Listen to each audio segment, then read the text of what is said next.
अस्सलाम वालेकुम। अस्सलाम नमस्ते सत श्री अकाल। उम्मीद करता हूँ फिट होंगे, बेहतरीन होंगे, अपनी लाइफ अच्छे से एंजॉय करे होंगे। हम तीनों की तरह आज एक और वीडियो और उसका टाइटल है वीडियो का टाइटल है जी Bhagat Singh life and ideas a hero forgotten by Pakistan. Syed Muzammil official की वीडियो है जी।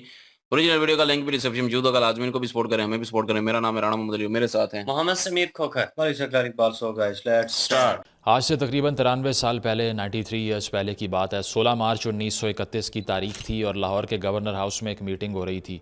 इस मीटिंग को जो हेड कर रहे थे उनका नाम था जॉफरी मॉन्टमोरेंसी, जो कि गवर्नर पंजाब थे। और इस मीटिंग का एजेंडा क्या था? एजेंडा ये था कि आज से चंद रोज़ बाद लाहौर में कोट लखपत जेल के अंदर जो कैदी मौजूद हैं उनमें से 3 कैदियों को फांसी के फंदे पे लटकाना है। और ये जब होगा तो उसके बाद पब्लिक ऑर्डर को मेंटेन कैसे रखना है, दिस वाज दी एजेंडा।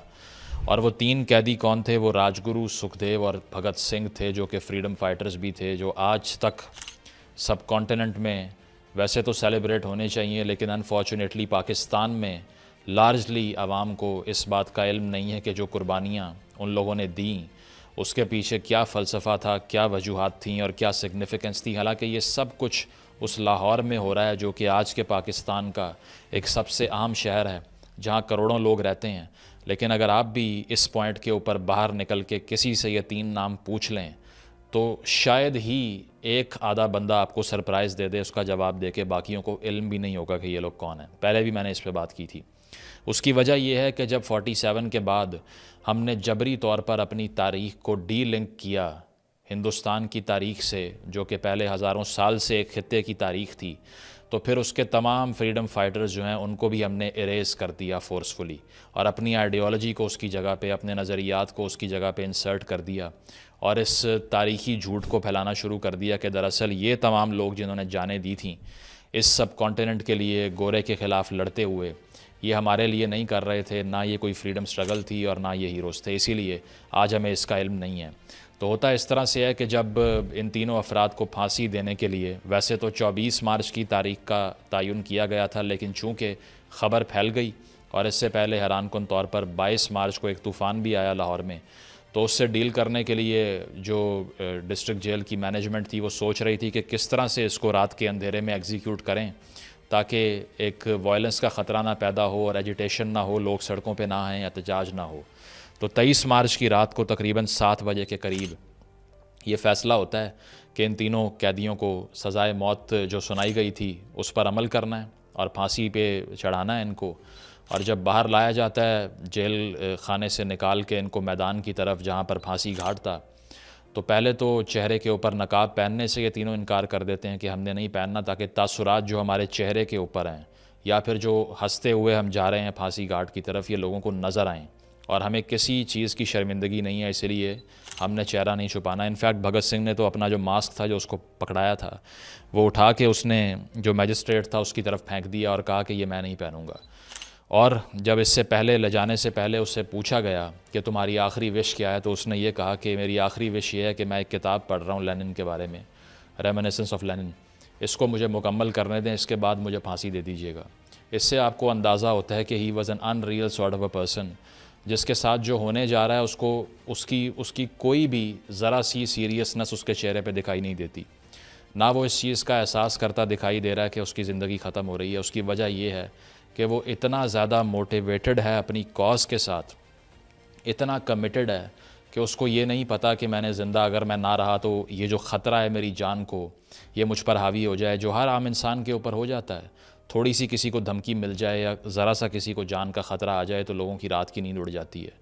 लेकिन वो ऐसा इंसान था जो कह रहा था कि मैं किताब ख़त्म कर लूँ, उसके बाद फांसी लगा देना कोई मसला नहीं है मुझे।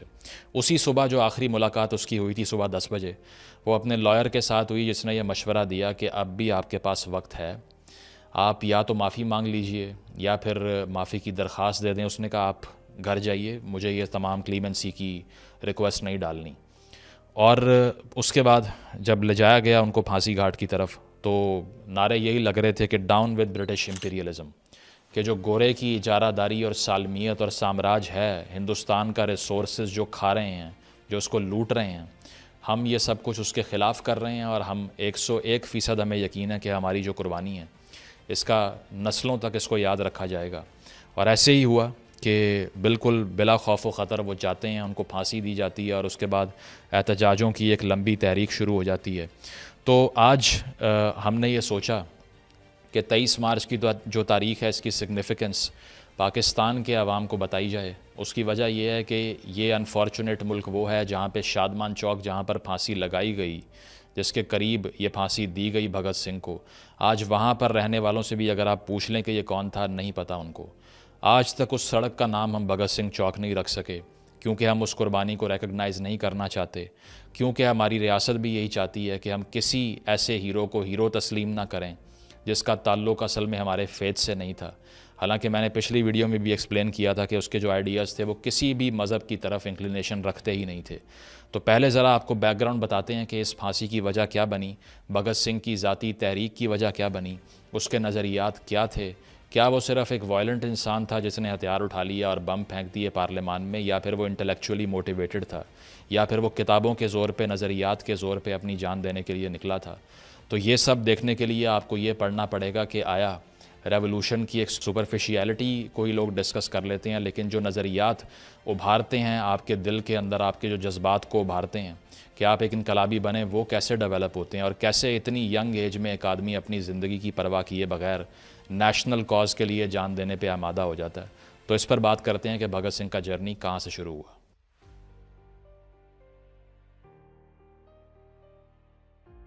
भगत सिंह की अगर हम पर्टिकुलरली बात करें तो उसकी पैदाइश 1907 में लायलपुर में होती है, जो कि आज का फैसलाबाद है। और ये भी बहुत से लोगों को नहीं पता होगा कि बंगा, जिसका नाम है चक नंबर 105, वहाँ उसकी परवरिश हुई और आज भी उसका घर वहाँ पर मौजूद है। लेकिन ये भी ऑलमोस्ट अननोन फैक्ट है पाकिस्तानियों के लिए, बिकॉज़ वही बात है कि हिस्टोरिकल ओनरशिप नहीं है इस चीज़ की।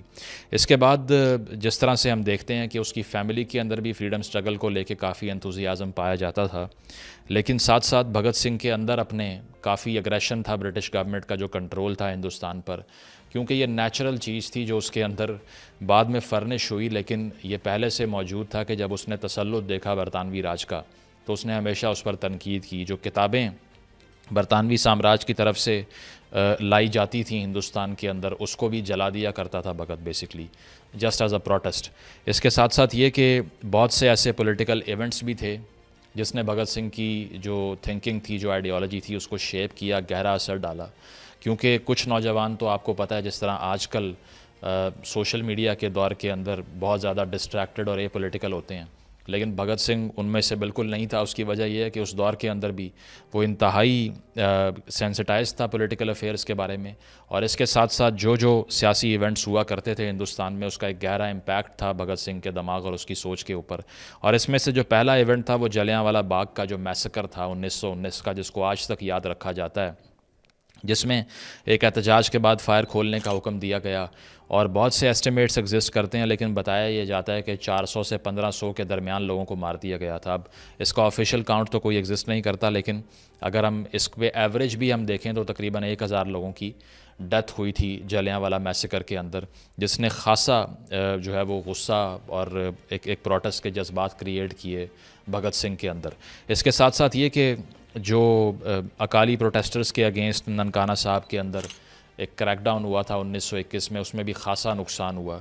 इसने भी डीपली अफेक्ट किया भगत सिंह को। लेकिन शुरू में अगर देखा जाए तो भगत सिंह के नज़रियात ऐसे नहीं थे कि वो पहले रोज़ से एक वायलेंट स्ट्रगल के पीछे चल पड़ा हो। इनफैक्ट जो नॉन कॉपरेशन मूवमेंट गांधी के अंडर चल रही थी आगाज़ में, तो भगत सिंह उसी को सपोर्ट कर रहा था।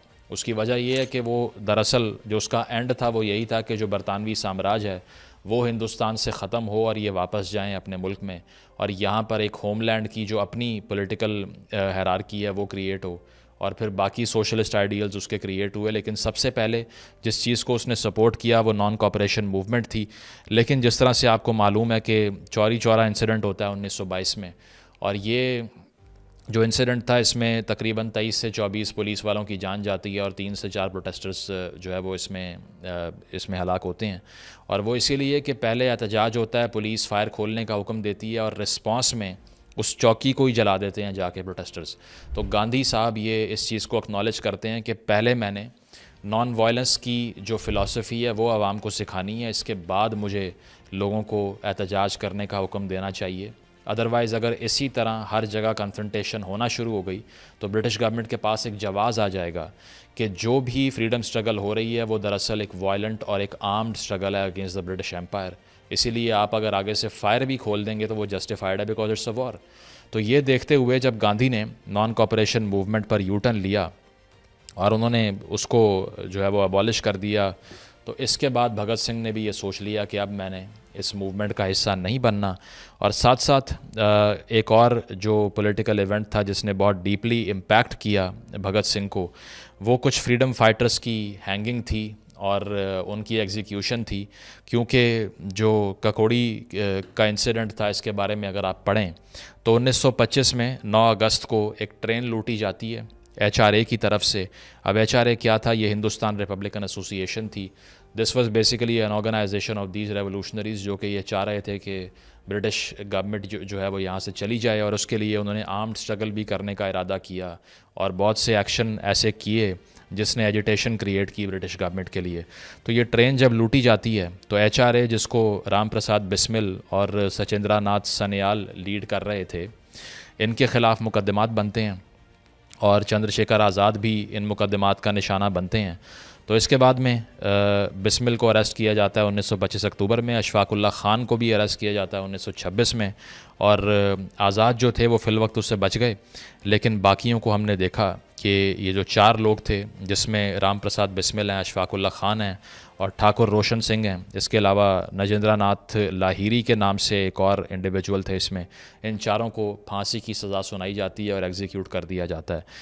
और ये सारा कुछ देखते हुए ककोड़ी इंसिडेंट जो था, इसने भी भगत सिंह की सोच को ख़ासा शेप किया और जो उसका पैशन था वो इंक्रीज़ हुआ कि मैंने भी यही रास्ता इख्तियार करना है एजिटेशन का। क्योंकि अगर हम ये सोचें कि बरतानवी साम्राज्य से गुफ्तगू करते रहेंगे और वो यहाँ से चले जाएंगे तो ऐसा पॉसिबल नहीं होगा। इसीलिए यहाँ पर हम एक बड़ी डिवाइड देखते हैं गांधीयन थॉट में और भगत सिंह की सोच के अंदर, जो कि आगे चल के बहुत वाज़ेह हो जाती है। इसके साथ साथ जब 1928 के अंदर भगत सिंह के क्रेडिट पे ये चीज़ है कि जब इसी HRA को एक नया रास्ता मिलता है तो भगत सिंह इस HRA के अंदर S का इजाफा करते हैं और वो S सोशलिज़म का था, यानी कि वो इसको बनाते हैं हिंदुस्तान सोशलिस्ट रिपब्लिकन एसोसिएशन। क्योंकि भगत सिंह सोशलिस्ट नज़रियात के हामिल एक शख्स थे। वो ये समझते थे कि दरअसल हिंदुस्तान का बुनियादी मसला वो ये है कि इम्पीरियलिज़म एक्सप्लॉइट करता है जो लोकल्स हैं उनको, जो किसान हैं या फिर जो अनाज उगाते हैं उनको कुछ नहीं मिलता, जो मज़दूर मेहनत करता है उसको कुछ नहीं मिलता। तो इसीलिए वो ये चाहते थे कि हिंदुस्तान के अंदर जिस तर्ज़ हुकूमत को अडॉप्ट किया जाए वो सोशलिज़म के नज़रियात पर मबनी हो। तो उन्होंने फिर HRA को HSRA बनाया और इसके बाद जिस स्ट्रगल का आगाज़ हुआ उसी ने उन इवेंट्स तक पहुँचाया भगत सिंह को जिसका हमने शुरू में जिक्र किया।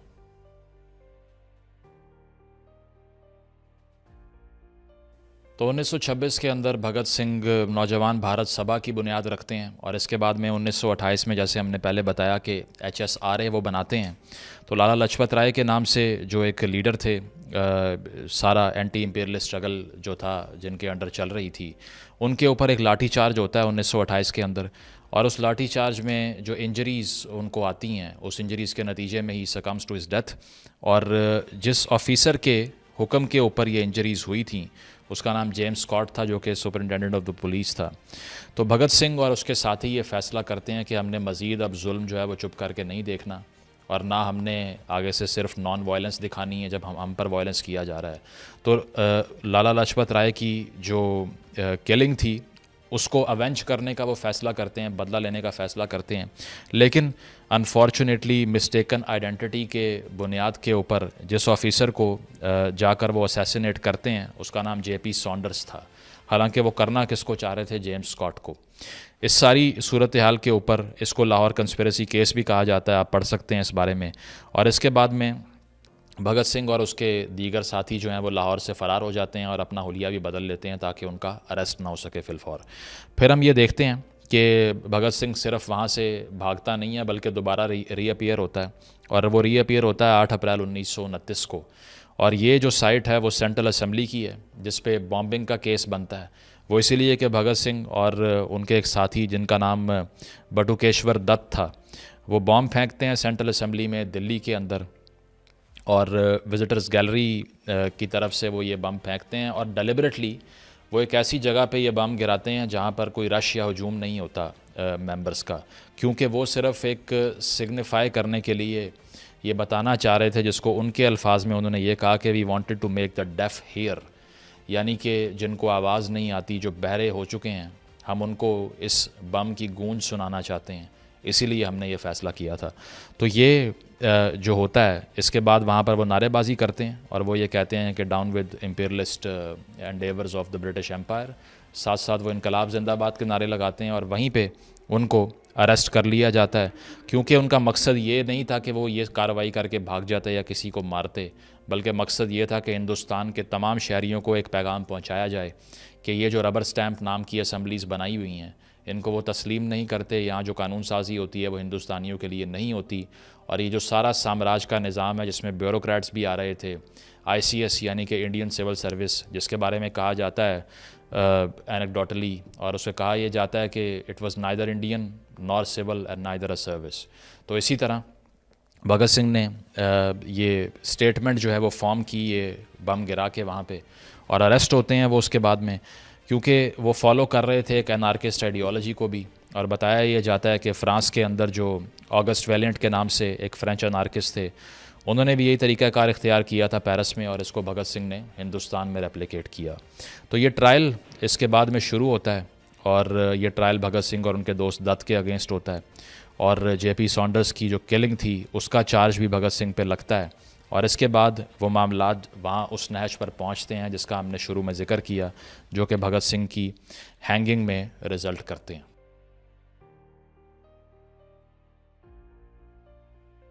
ट्रायल का आगाज़ हो जाता है उनके अगेंस्ट, और जेल जाके सबसे पहले तो वो वहाँ पर हंगर स्ट्राइक कर देते हैं, क्योंकि वो कहते हैं कि हम सियासी कैदी हैं, इसलिए हमसे बेहतर सलूक किया जाए।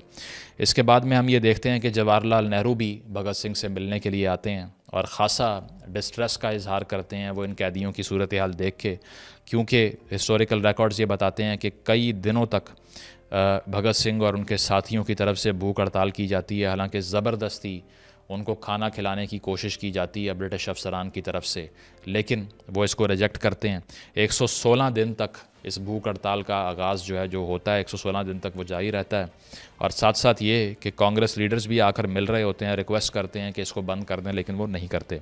साथ साथ ये कि जो ट्रायल था इसका पूरे हिंदुस्तान के अंदर एक वर्ड फैलता है और लोग भी एहतजाज करते हैं इसके ऊपर, क्योंकि जब वो सुनते हैं कि एक ऐसा नौजवान जो कि अपनी अर्ली 20s के अंदर है, जिसने जाके इतनी करेजस एफ़र्ट की है और जिसने सबसे पहले तो एक लीडर का जो असैसिनेशन थी उसका बदला लिया, और दूसरी चीज़ ये कि असम्बली में जाके ये एफ़र्ट की कि बम फेंक कर आए और वहाँ पे इनकलाब जिंदाबाद के नारे बुलंद कर दिए। So he became a popular figure right there and then.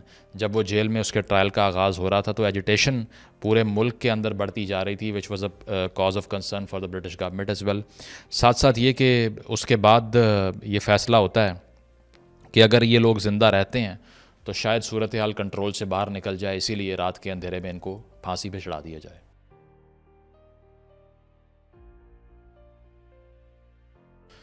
तो अब भगत सिंह का जो इंटेलेक्चुअल जर्नी है उसकी बात करते हैं, क्योंकि जो तारीख़ है, किस तारीख़ को क्या हुआ, कौन से पॉलिटिकल इवेंट्स हुए, ये सब से तो बहुत से लोग आप में से वाकिफ़ होंगे, लेकिन जो उसकी इंटेलेक्चुअल प्रोग्रेस थी वो डिस्कस नहीं की जाती। तो उसमें अगर हम देखते हैं तो उसका जो माइंड था ग्रेजुअली, वो सिर्फ इंस्टीट्यूशनलाइज नहीं था। वो ऐसा नहीं था कि यूनिवर्सिटी जाने के बाद इंस्टीट्यूशनली उसको अपने आइडियाज़ को शेप करना सिखाया गया, बल्कि वो एक रीडर भी इतना एविड था, जिस तरह मैंने लास्ट वीडियो में भी डिस्कस किया कि एक तो जो उसकी आखिरी डेथ विश थी वो भी किताब के बारे में थी, और दूसरा ये कि जब उसको जेल में लाए गए तो सबसे पहले जो भूख हड़ताल की गई उसका पहला मुतालबा ही ये था कि तमाम किताबें जितनी भी कैदी वहाँ पर मौजूद हैं उनको बग़ैर रिस्ट्रिक्शन के अवेलेबल होनी चाहिए। और दूसरा मुतालबा ये था कि कम से कम एक कागज़, यानी कि जिस पर एक कैदी लिख सके अपने आइडियाज़ या किताब से जो वो गैदर करे, ये रोज़ाना की बुनियाद पे उसको अवेलेबल होना चाहिए। इससे आप प्रायोरिटी देखें एक ऐसे इंसान की जो कि पॉलिटिकल प्रिजनर है, वो पहले दो मुतालबात ही वो करता है जो किताब और लिखने से और सोचने से मुतल्लिक हैं, जो कि काफ़ी इंस्पिरेशनल हैं आजकल की यूथ के लिए, जिनका शायद बुक रीडिंग से कोई ख़ास लगाव बचा नहीं है। तो भगत सिंह के हवाले से जो एक किताब है why I am an atheist, ये बहुत कोट की जाती है, ये पॉस्ट्यूमसली पब्लिश हुई थी 1931 में, 2 से 3 महीने के बाद उसकी हैंगिंग के। और इस किताब में वो अपना इंटेलेक्चुअल जर्नी एक्सप्लेन करता है कि शुरू में जब उसने क्रिटिसाइज़ करना शुरू किया अपने फेथ को, जो कि सिखिज़म था, तो बहुत से लोगों ने उस पर इल्ज़ाम भी लगाया कि दरअसल this is your vanity speaking. लेकिन उसने उसको एक्सप्लेन किया कि वैनिटी में और careful study of religions and there history and mythology में बहुत फ़र्क होता है। दूसरी चीज़ ये थी कि ये भी उस पर इल्ज़ाम लगा कि अब चूँकि तुम बहुत पॉपुलर हो चुके हो और अब इसलिए कि तुम्हारी जो तहरीक थी वो मकबूल हो चुकी है, तो अब तुम में एरोगेंस आ गई है और इसीलिए तुम ऐसे आइडियाज़ को सपोर्ट कर रहे हो जो रिबेलियस आइडियाज़ हैं। तो उसने ये कहा कि दरअसल जब मैं बिल्कुल अननोन और ऑब्सक्योर इंडिविजुअल था और जब मैं जवान हो रहा था, उसी वक्त से मेरे जहन में ये ख़यालात आ रहे थे, इसका मकबूलियत से कोई ख़ास ताल्लुक़ नहीं है। तो ये वो दौर था जब भगत सिंह ने इंटरनेशनल स्ट्रगल्स के बारे में पढ़ना शुरू किया और इंटरनेशनल रेवोल्यूशंस के बारे में पढ़ना शुरू किया। इसके अंदर एनार्किस्ट थिंकर्स भी थे, जिसमें बाकुनिन आता है। साथ साथ मार्क्स और लेनिन की जो राइटिंग्स थी उसको बहुत गौर से उसने पढ़ा। और एक हिस्ट्री का तालिब इल्म जो कि तारीख़ के जो पॉलिटिकल इवेंट्स हैं उनसे सीख के अपनी मूव्स को कंस्ट्रक्ट करता है, ये भगत सिंह की पर्सनैलिटी पोर्ट्रे किया करती थी। इसके साथ साथ उसने ये भी बताया कि 1926 के इख्तिताम के साथ साथ ही उसके अंदर जो स्केप्टिसिज्म था वो हावी होना शुरू हो गया और उसने आहिस्ता आहिस्ता जो उसका फेथ था उसको रिजेक्ट करना शुरू कर दिया, क्योंकि सेंस नहीं बनी। यह आपको ये बताता है कि एक कन्फर्मिस्ट थिंकर जो होता है माशरे के अंदर, जिसको जो बताया जाता है वो उसको कभी डाउट नहीं करता, भगत सिंह उनमें से एक नहीं था। In fact he used to flow against the tide from the day one. साथ साथ ये कि दीगर राइटिंग्स भी भगत सिंह की मौजूद हैं और उसमें 1924 और 25 में लिखे गए आर्टिकल्स हैं, जिसमें एक आर्टिकल उसने लिखा जिसका नाम विश्व प्रेम था, जिसका मतलब है कि in love with the word. और इसके साथ साथ जो एग्जीक्यूशन हुई थी अकाली रेवोल्यूशनरीज़ की 1926 में, उस पर एक कमेंट्री लिखी जिसका नाम था होली के दिन रक्त के छींटे, यानी कि blood drops on the day of Holi. तो ये भी बड़ा एलिगोरिकल किस्म का एक राइटअप है उसका, जो कि आप पढ़ सकते हैं। इसके साथ साथ ये कि दूसरे जो वर्क्स थे भगत सिंह के जिसको आप पढ़ सकते हैं, उसमें कोर्ट स्टेटमेंट्स के नाम से एक वर्क है और दूसरा letter to the young political workers, जिसमें वो नौजवान पॉलिटिकल वर्कर्स हैं उनको मशवरे दे रहा है कि किस तरह से एक तहरीक चलानी है और कैसे उसको इंटेलेक्चुअली शेप करना है।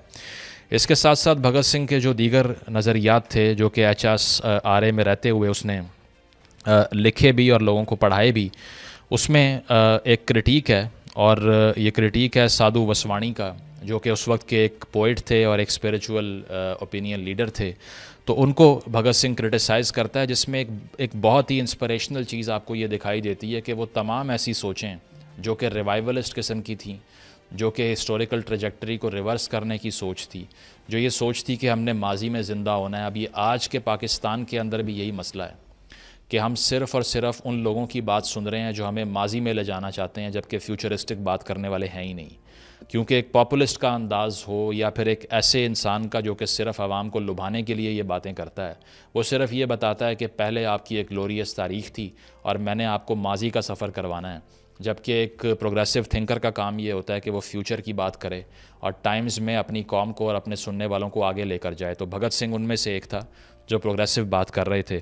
तो वसवाणी पे क्रिटिसाइज़ करते हुए भगत सिंह ने दरअसल ये कहा कि he is convinced that once upon a time our country had reached the final summit of development and today there is no reason for us to move forward at all, we only need to go back to the past. तो critic करते हुए वो ये कहता है कि वसवाणी लोगों को ये बता रहा है कि एक दौर ऐसा था जब हमारी रियासत और हमारा मुल्क पीक पर पहुंच गया था और अब हमें उसी दौर की तरफ वापस जाना है। और चूंकि वो वेदास की बात भी कर रहे थे और जिसमें आर्य समाज के हवाले से बात है, तो वो ये कहता है कि the beliefs of Vaswani are basically based on the belief that the Almighty has poured all the knowledge of the world into the Vedas. No progress is possible beyond them.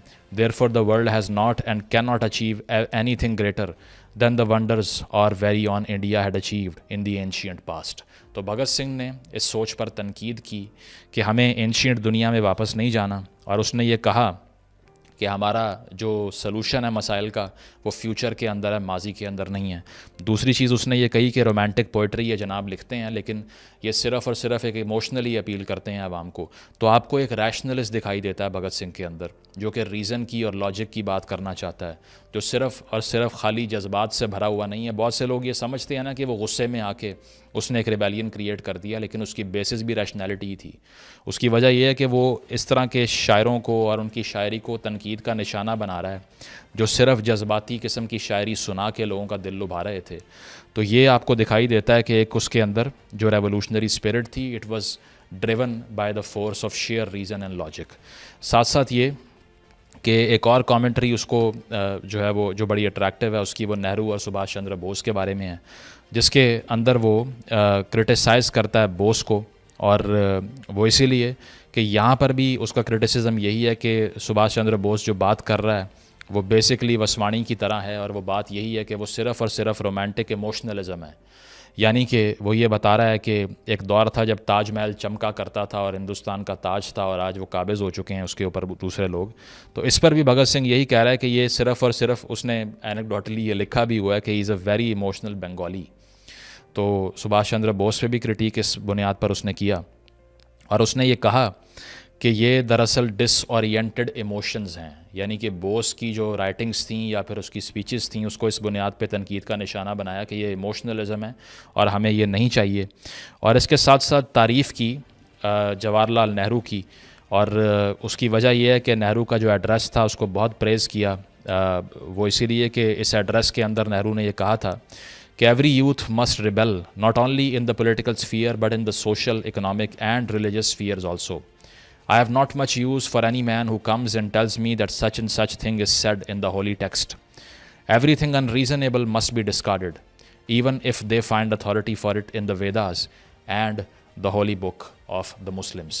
यानी कि नेहरू ने जब ये कहा कि हमें इनकलाब बर्पा करना है, और वो सिर्फ़ ऐसा इनकलाब नहीं है जो सियासी मैदान में हो, बल्कि वो मुआशी मैदान में भी और नज़रियात के अफ़कार के मैदान में भी हो, तो इसको भगत सिंह ने बहुत सराहा और उसने इसकी तारीफ़ की। और उसने इस एड्रेस पे कमेंट्री करते हुए ये लिखा कि these are the thoughts of a true revolutionary. साथ ये कहा कि while Subhash Chandra Bose's thoughts are the thoughts of someone who wants to replace one regime with the other. तो ये कहा कि बोस की जो बातें हैं वो एक रेजिम को दूसरी से रिप्लेस करने की हैं, लेकिन जो नेहरू की बातें हैं वो एक पैराडाइम शिफ्ट है थिंकिंग के अंदर, के वो इनकलाबी सोच की बात कर रहा है। फिर उसने ये कहा कि जी गाइस, और दूसरा पार्ट भी बना लेंगे क्योंकि लंबी हो जाएगी और आप भी बोर हो जाएंगे, और अभी जो है वो हमने भी रिएक्शन देना है तो वीडियो बहुत ज़्यादा लंबी हो जाएगी, इसलिए दूसरा पार्ट कर लेंगे, और अगर आप लोग कहेंगे तो। जी जी मैंने तो जहाँ तक इनकी हिस्ट्री पढ़ी है, मुझे जहाँ तक पता है, क्योंकि मैं तो मूवी से रिलेटेड हूँ बहुत ज़्यादा, तो मीन्स के मीडिया और सोशल मीडिया और ये चीज़ें जो है वो देखता हूँ। मैंने मूवी देखी थी आमिर खान की, रंग दे बसंती। उसमें इनका किरदार जो है वो आमिर खान अदा कर रहे थे, और कहीं न कहीं मेरे ज़हन में आया कि ये एक पुरानी हिस्ट्री से लिया गया करैक्टर है और उसको ये करैक्टराइज़ कर रहे हैं, लेकिन उसको डिफरेंट शेड में वो भी यही बातें कर रहे थे, लेकिन इन अ डिफरेंट ज़ोन। जैसे इन्होंने बताया है कि उनके ज़हन में बचपन से ही वो चीज़ जो है वो पनप रही थी। जैसे किसी ने सवाल किया कि मीन्स कि ये कैसे तुम में आया और तुम मेरे ख़्याल में जज़्बाती हो या फ़ेम चाहते हो या इस तरह का कोई सवाल, मतलब बहुत सारे सवाल उनको मतलब उनका जवाब देने के लिए उन्होंने इतना बोला कि ये मुझ में ऑलरेडी बिल्ड अप है चीज़, मुझे फ़ेम की ज़रूरत नहीं है। तो मैं फ़ेम के लिए नहीं कर रहा ये लोगों को इकट्ठा करना या कुछ ऐसे, मतलब मैं आज़ादी चाहता हूँ। ठीक है ना? वो एक सोच थी, वो भी मज़हब को लेके भी कह रहे थे वही ना, वही जो है मूवी मज़हब को लेके भी हैं? कह रहे थे, मतलब नो डाउट। लेकिन ये है कि वो तो बाद में एक सिनेरियो बना ना, वो उसी आमिर खान वक्त का ही जो उन्होंने कहा, जो बीच में जो भगत सिंह का जो किया ना उसी वक्त ही जिसको कहा ना कि अब तुम फेमस हो गए हो तो अब तुम ऐसी बातें कर रहे हो। हाँ, वो ठीक है। हाँ, वो अपनी जगह पे ठीक है, लेकिन मूवी में भी जो दिखाया गया वो भी सेम टू सेम ही था, जिसका ज़िक्र इधर हुआ है कि जिनको उन्होंने मेरे ख़्याल में मारा है। क्या नाम है उनका? वो उन्होंने नाम बताया था, जिसको 2 थे और एक को मारना था और उनको वो पता नहीं जो चला, दूसरे को मार दिया उन्होंने। ब्रिटिश, ब्रिटिश था जो, मेरे ख़्याल में वो उस वक़्त आर्मी का बंदा था, आई डोंट नो, तो उनको उन्होंने मारा था, वो सीन उन्होंने क्रिएट किया था वहाँ पे। तो मुझे लगा कि मूवी देखने के थ्रू मुझे जितना पता चला कि यार इसकी वज़ह से इनको फांसी पे चढ़ाया गया क्योंकि इन्होंने इनको कत्ल किया था उस वक्त, ठीक है। तो ब्रिटिशर थे उस वक्त के, क्योंकि ब्रिटिश का राज था उस वक्त। तो वो एक तहरीक लेकर चल रहे थे, मूवी में भी नजर आ रहा था कि करप्शन के खिलाफ, ठीक है, और आज़ादी चाहते थे हर चीज़ से। लेकिन इन्होंने उसको अलग तरीके से जोड़ा करप्शन के साथ और इन चीज़ों के साथ। उन्होंने जो असल भगत सिंह की स्टोरी थी ना, जो ये अभी नजर आ रही है, जो मैंने सुनी है इनके थ्रू, वो मेरे ख्याल में उसका अक्स नजर नहीं आया। वो ना डिफरेंट वे, जो आजकल का सिनेरियो चल रहा था, करप्शन चल रही है, 2 नंबर मनी लॉन्ड्रिंग चल रही है, इस तरह की चीजें जो चल रही हैं, इनको कंट्रोल करने के लिए आजकल की आवाम को उनका हवाला देकर उन्होंने कवर अप करने की कोशिश की। लेकिन ये प्रॉपर हिस्ट्री नहीं थी उसमें, लेकिन वो उन्होंने नहीं, मेंशन। इन्होंने बताया ना सोशलिज्म जो है उनमें थी, वो लोगों के जो मज़दूरों को हक नहीं मिल रहा था, जो किसानों को हक नहीं मिल हाँ, रहा जो था, ज्यादतियां हो रही थी उनके उनके ऊपर, खिलाफ वो खड़े वो होते। तो अलग वही था। चीज़ है ना, उसी चीज़ में आ जाता है ना, करप्शन हो रही थी, वो उस चीज़ सारी चीज़ के खिलाफ थे, जुल्म ब्रिटिश की राज बात के है ना, खिलाफ थे।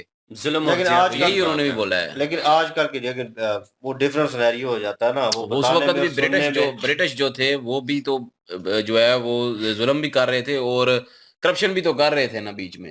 हाँ, तो बिल्कुल। वो इसी चीज़ के खिलाफ है, तो ये पार्लियामेंट या एंड कुछ भी नहीं है, जब जहाँ पे उन्होंने हाँ, इनको बम मानते फेंके नहीं थे, या बिल्कुल, बिल्कुल। लेकिन यहाँ पे तो यही बहरहाल मैं कहूँगा कि जैसे उन्होंने हमला किया, वो जैसे उन्होंने बताया कि पार्लियामेंट में उन्होंने हमला किया और लोगों के ऊपर हमला नहीं किया, ठीक है। हाँ, उन्होंने नज़रियाती जो है, नज़रिया जो है बड़ा उनका स्ट्रॉन्ग था। बिल्कुल कि मतलब लोगों को उन्होंने जगाने किसी की कोशिश जान की का है। मतलब वो जान नहीं ली किसी की, सिर्फ अपने आप को स्थापित किया है कि यार हम यहाँ पे हैं और हम यहाँ पे ऐलान करते हैं। वो लोग जो डेफ हो चुके हैं, जो सुनते नहीं है, जो समझ नहीं रही बात को, और वही चीज़ कि उन्होंने आज़ादी की जंग लड़नी थी, ना कि वो क्या उसे कहते हैं, ज़बरदस्ती का जनाब किसी पे मुसल्लत करना था। वो सिचुएशन आ गई थी।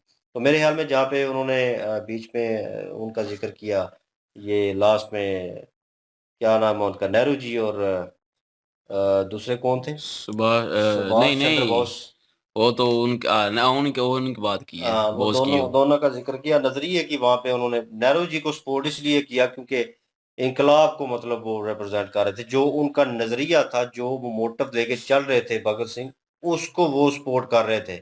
उन्हें लगा कि यार ये बंदा मेरी कैटेगरी का और ये मेरी सोच रखता है और ये अवाम में इनकलाब जो है लेके आएगा। उन लोगों का नजरिया चेंज होगा और इस गुलामी से मेरे ख्याल में निकलने में उनको मदद होगी, उनको इसलिए। और सबसे इम्पोर्टेंट चीज जो मुझे इस सारे सिनेरियो में जितनी मैंने हिस्ट्री सुनी है, इसमें अच्छा लगा, जो आजकल के वाकई लोगों में नहीं है, वो राइटिंग रीडिंग ये चीज नहीं है। और एक बंदा जो है फांसी पे चढ़ने जा रहा है और उसको नहीं है पता कि यार जिंदगी खत्म हो जानी है कुछ, उसको है कि यार ये मैं बुक शुरू की हुई है ना, ये मैं मुकम्मल कर लूँ को पढ़ने लिखने का। और जैसे उनको जेल में लाया गया और उन्होंने एहतजाज किया और खाना नहीं खाया, और वो किस लिए नहीं खाया, उन्होंने दो चीज़ों की मेरे ख्याल में मांग की। एक तो बुक्स की कि जब चाहें वो उनको अवेलेबल हो, और सेकंड थिंग के मतलब कोई पेपर होना चाहिए और पेन होना चाहिए जो डेली वेजेस पे लोगों को दिया जाए, जो हम कैदी हैं उनको दिया जाए, ताकि वो जो एक नॉलेज कर रहे हैं उस बुक से और जो ऑब्जर्व कर रहे हैं, और तो जो अपनी थॉट हाँ, वो नज़रिए अपनी है वो थॉट्स लिख जो है सकें, इस बुक के बारे में कि क्या लिखा ताकि हुआ है लोगों तक पहुँचे और पहुंचे, इनकलाब आए। और शॉर्ट वे में पहुंचे। क्योंकि इतनी किताब पढ़ना और उसको फिर ऑब्जर्व करना, ये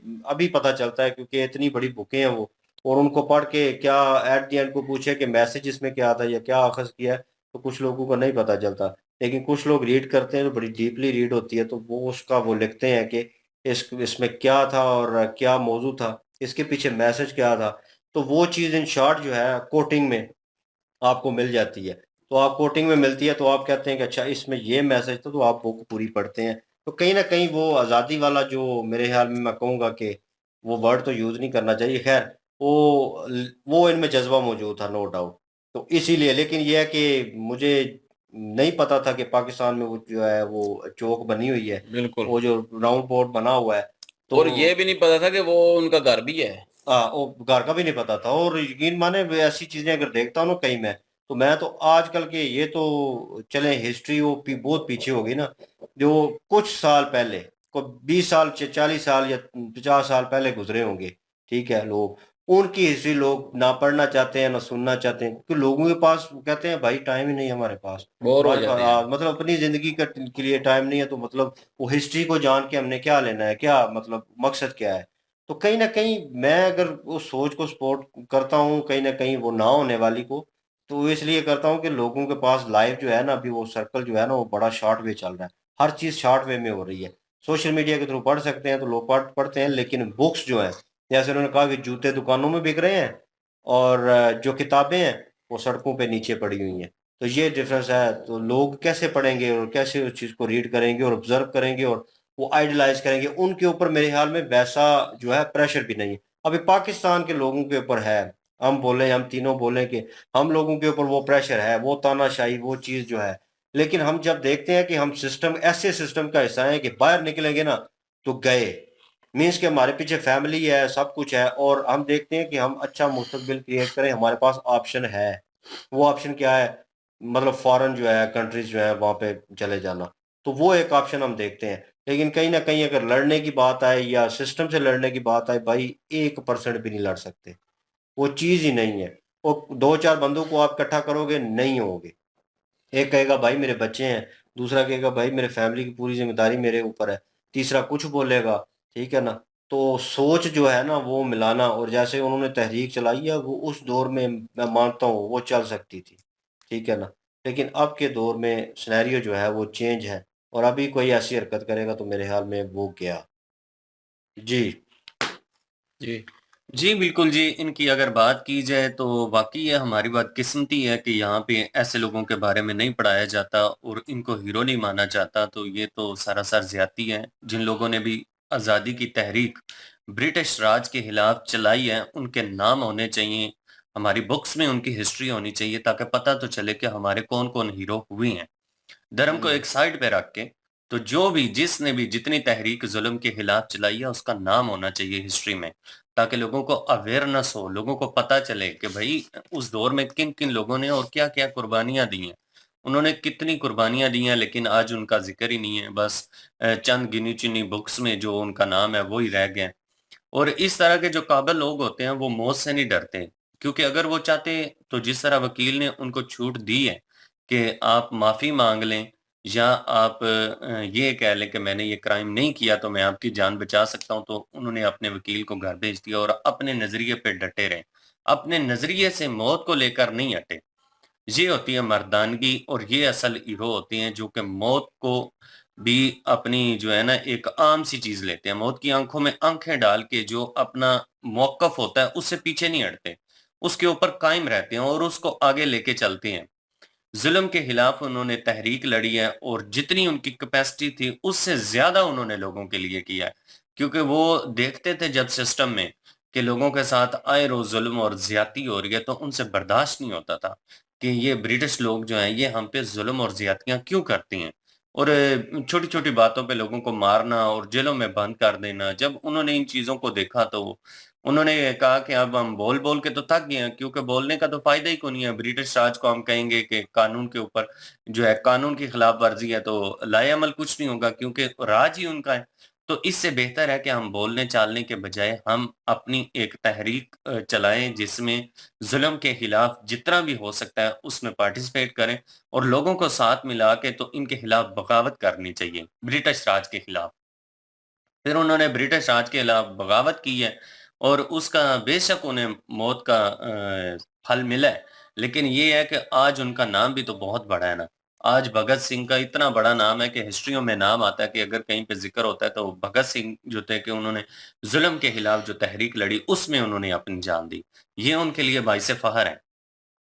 जी, वाक़ई। और ये वाक़ई जी मैं कहूँगा कि पाकिस्तान में जो है वो हिस्ट्री के नाम पे एक दब्बा ही है, हर चीज़ जो है। और कोई असल हिस्ट्री के बारे में पढ़ाया ही नहीं जाता हमें, और हमें पता ही नहीं है। तो ये भी चीज़ें हमें सोशल मीडिया से पता चली हैं, अभी पता चली हैं, उससे पहले हमें पता भी नहीं थी कि ये ऐसे-ऐसे हिस्ट्री हुई है। हुँ। और मैं जहाँ तक देख रहा हूँ कि नेहरू जी जो हैं वो भी जो है वो अपने हिंदुस्तान को जो है वो आज़ाद करने में थे। ये नहीं है कि खाली हिंदुओं को जो है वो लेके एक तहरीक चल रही थी। जैसे कि उन्होंने बात की है कि मुसलमानों की किताब में भी और हिंदू की किताब में, वेदास में भी जो है वो सारा कुछ लिखा हुआ है। तो उसके मुताबिक बेशक चल पड़ें, और लेकिन इनके खिलाफ उठें और वही बात कि जिहाद करें। वहाँ पे बनता था जिहाद, अपने मुल्क को आज़ाद करने के लिए, ना कि मुल्क के टुकड़े करने के लिए। तो बड़ी चीज़ें जो होती हैं ना, वो अभी जब सुनने में आते हैं ना, तो क्योंकि हमने कभी पढ़ा नहीं है, इस हिस्ट्री को दूसरे तरह से पढ़ा है। हमने जो रियल हिस्ट्री है वो कभी पढ़ी नहीं है। तो हमारे ऊपर से भी थोड़ी बहुत गुज़र जाती है और समझ में भी नहीं आती, क्योंकि न्यू नाम बीच में शामिल हो जाते हैं जो कि कभी हमने ज़िंदगी में भी नहीं पढ़े होते। तो वो वो सही नाम है। होते नहीं जो हमने पढ़े होते हैं। तो पाकिस्तान में जो है वो कन्फ्यूज़न इस तरह से शुरू हो जाती है फिर। फिर जब बचपन से जो अवाम ने पढ़ा होता है, जो लोगों ने पढ़ा होता है, तो वही उसको दिमाग में होता है। तो वो जब ऐसी चीज़ें सामने आएँगी तो वो मानेंगे तो नहीं ना। ज़ाहिर बात है, वो डिफेंड नहीं कर सकता बंदा। बंदा कह बिल्कुल, नहीं सकता कि यार ये हिस्ट्री में चीज़ नहीं यार, हमें तो ये पढ़ाया गया है। तो मीन्स कि जो आपको गलत पढ़ाया गया है, फिर उस हिसाब से अब ये हिस्ट्री जो है मुझे ऊपर से पता थी। उसके बाद मैंने मूवी देखी थी, उसमें करैक्टर के हिसाब से कि किस चीज़ के लिए वो जंग लड़ रहे हैं वो पता था। अभी डीपली थॉट के वो पता नहीं था मुझे कि वो रिलेटेड कैसे था, कहाँ से शुरू हुआ, उन्होंने स्टार्टिंग से शुरू करवाया उस चीज़ को। तो ये डीपली अगर मेरे ख्याल में हमारे वो सोशल स्टडी और इनमें होता, सिलेबस में मौजूद होता, तो मेरे ख्याल में मुझे आज पता होता कि यार सारे वो कैसे। पाकिस्तान को पता होता है। हाँ, यहाँ पे फिर जो भगत सिंह का जो घर है, वो भी हिस्टोरिकल बना होता और उसकी भी देखभाल हो रही होती, लोग देखने जाते। ठीक है हुँ, कि भाई ये जो है वो हिंदुस्तान और पाकिस्तान का एक हीरो है। हीरो है। और जो चौक है उसका नाम भी भगत सिंह चौक होता। वो अभी तक रख नहीं सके। तो मुझे ये समझ नहीं आती कि यहाँ पे जो है वो आके जो है ना मारी चवल ही है उस वक़्त के जो भी हिस्टोरियन पाकिस्तानी जो लिखने हुँ, वाले थे उन्होंने। और जो है वो सारी हिस्टोरी को चेंज करके रख दिया और जितने हीरो थे उन सब को जो है वो हमारी हिस्ट्री हमारी किताबों से गायब कर दिया और नाम के हीरो को जो है वो बीच में शामिल कर दिया। नाम चलें के ठीक है, मान लिया अगर वो भी रखते तो, लेकिन जो रियल थी वो भी रखते नाम सारे इस भाई बीच में। उनको उनको ओरिजिनल तो रखते तो फिर जो हीरो आजकल के बनाए हुए हैं ना, उनको फिर वो ना बीच में होते। थप्पड़ भी हुँ, पड़ने थे हुँ, और वो चीज़ें जो हैं हम बता नहीं सकते क्योंकि मैं यही कहता हूँ कि उनको लेकिन रियल हीरो हीरो जो थे उनका भी ज़िक्र होना चाहिए था। लेकिन हुँ, हमारी किसी किताब में भगत सिंह का नाम ही नहीं है। नहीं है। शुरू दिन से हम जो भी मैं खुद पढ़ा हूँ, ठीक है। किसी चीज़ जगह पे भी जो है भगत सिंह, नेहरू मतलब इनको एक दिखाया गया है, नेहरू हो गया, गांधी हो गया, इनको एक जैसे वर्डिंग समझ में, लें कि वर्डिंग में थे सिर्फ वर्डिंग में पड़ा है। और हुँ। मुखालफ और दिखाया गया इनकी है। बात है और एनमीज़ दिखाया जिनका गया है। नाम बिल्कुल, लिया जाता है शेरे पंजाब रणजीत सिंह, उनका उनका कोई भी नहीं नाम नहीं है बताया। तो नहीं चलें है। उनका तो बनता है ना। चलो कम से कम उनका तो लो, वो तो शेरे पंजाब वही ना, कहलवाते थे पंजाब ना। की हिस्ट्री में जो हाँ, है वो उनका नाम तो लाज़मी है, लेकिन वो भी नहीं है। वो भी अगर आएगा तो मुखालफ में आएगा। हुँ, तो मतलब कि वो इस तरह दिखाया जाएगा कि ये सारे मुसलमानों के खिलाफ थे और ये जल्लाद थे सारे। वो तो पिछले ऐसे दिनों में दिखाया गया है हमें। इनके तो फिर जो है ना बिल्कुल ऐसे। होता है मसला। हुँ, मैं अवाम कहूँ का पॉइंट ऑफ व्यू जो है ना वो नफ़रतों के जो हिस्ट्री पढ़ी गई है, वो इन्हें उस नफ़रत हिस्ट्री में में लाएगी अवाम है भी ना। खो चुकी है और अवाम भी कहती है कि नहीं-नहीं जो हमने पढ़ा है वही हमारे हीरो हैं। ये वैसे ही हो गया कि 2 वो लोग जो हैं आपस में लड़े हैं और ये अगर अली भाई और ज़मीर लड़ते हैं और मैं एक का ओपिनियन सुन के फैसला कर देता हूँ, तो ये ज़्यादती होगी दूसरे के साथ, ठीक है? तो हमें वो दूसरा पहलू दिखाई नहीं गया, हमें वो पहले ही बड़ा रोशन करके दिखाया गया है, उनको हीरो बनाकर वो सारा ना मैं कहूँ कि वो ही सच्चे हैं, वो ही हक सच पे थे और उन्होंने ही पाकिस्तान के जनाब वो आज़ादी में हिस्सा बने और हिस्ट्री में भी उन्होंने अच्छे काम किए, एक अच्छे मुस्लिम थे और इस तरह की चीज़ें बच्चों को वो शॉर्ट वे में पढ़ा रहे हैं और बच्चे जो हैं जब सोशल मीडिया पर आकर और बड़े होते हैं और सोशल मीडिया पर आकर इस तरह की चीज़ें देखते हैं। तो मेरी 40 साल एज हो चली है और अभी मैंने इन चीज़ों को जो है थोड़ा बहुत हिस्ट्री को ऑब्ज़र्व कर रहा हूँ, तो कहीं लगता है कि क्या मतलब फिटकार पड़ती रही है मुँह पर और क्या हम पढ़ते रहे हैं और क्या मतलब उस चीज़ को और क्या टीचर पढ़ाते रहे हैं हमें। उन्होंने भी नहीं उस वक़्त सोचा, तो आप लोग तो पढ़े लिखे हैं, समझदार उस हैं। वक़्त सोशल मीडिया का दौर नहीं था इतना, तो उनको नहीं पता चला। और जब सोशल मीडिया का दौर आया, अब लोगों को पता चलता जा रहा है, काफ़ी लोगों को जो है पाकिस्तान में अब असल हिस्ट्री का पता चलता जा रहा है। हुँ, और सब समझ भी रहे हैं इस चीज़ को। और अफ़सोस होता है कि यार जो हीरो हैं, उनको जो है वो हमसे दूर रखा गया। उनकी जो पीछे जगह थी, हिस्टोरिकल जगह थी, उनको जो है वो हमसे छुपाए ही रखा। हमें पता तक नहीं है कि फैसलाबाद में उनका घर भी है लैलपुर और हाँ। लैलपुर जो पहले पहले नाम था लैलपुर, और लेकिन एयरपोर्ट का नाम लैलपुर ही है। हुँ, और बाकी ये है कि ना चौक कोई मतलब उनके नाम से है, लेकिन ये है कि इंडिया में उनको याद रखा गया है, इंडिया में उनको हीरो एज़ अ हीरो ही पेश किया गया है। और भगत सिंह के नाम के जो है वो वहाँ पे स्टैच्यू भी हैं मेरे ख़्याल में भगत सिंह के। है। तो इंडिया वालों ने जो है वो बेहतर किया है कि अपनी हिस्ट्री को जो है वो सही रखा, लेकिन ये वाला खित्ता जो है इसने हुँ, अपनी हिस्ट्री को ख़त्म कर दिया। बेशक आप मज़हब चेंज करें, जो मर्ज़ी करें, मज़हब के रिलेटेड जो है वो आप आपका अपना मज़हब है। लेकिन जो आपकी हिस्ट्री है, जो उसको हमारी हिस्ट्री है उसको नहीं भूलना चाहिए। हिस्ट्री जहाँ से हिंदुस्तान की हिस्ट्री शुरू हुई है हमें पता होनी चाहिए कि हिंदुस्तान, क्योंकि हम हिंदुस्तानी थे हाँ, और अब भी वही जगह है। हिस्ट्री तो हमारी सारी सेम है ना।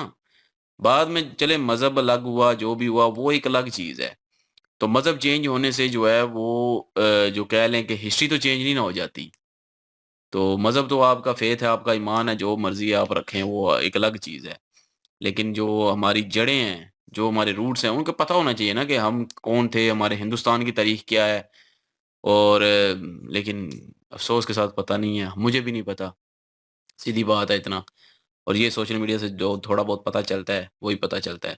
बहरहाल इन्होंने वीडियो जो है वो बड़ी अच्छी क्रिएट की है और ये भी पाकिस्तानी है हमारे मुज़म्मिल भाई। हुँ, और इन्होंने भी जो है वो देख लें, अभी ऐसा-ऐसा सब पाकिस्तानियों को भी पता चल जाएगा। और बेशक नाम भी पढ़ाएँ, सच कभी छुपता नहीं है, वो एक ना एक दिन सामने आ ही जाता है। बिल्कुल। और बाकी अगर अगर आप पार्ट भी करना अगर आप कहेंगे तो वो भी कर देंगे, जो थोड़ा बहुत रह गया है। तो बाकी वीडियो को लाइक करें, शेयर करें, हमारे चैनल को सब्सक्राइब करें, बेल के आइकन पे ज़रूर कीजिएगा। इंशाल्लाह अगली वीडियो से फिर हाज़िर होते हैं। अपना ख्याल रखिएगा, दुआओं में याद रखें। तब तक के लिए अल्लाह खुदा हाफ़िज़, हाफ़िज़, पीस। पीस।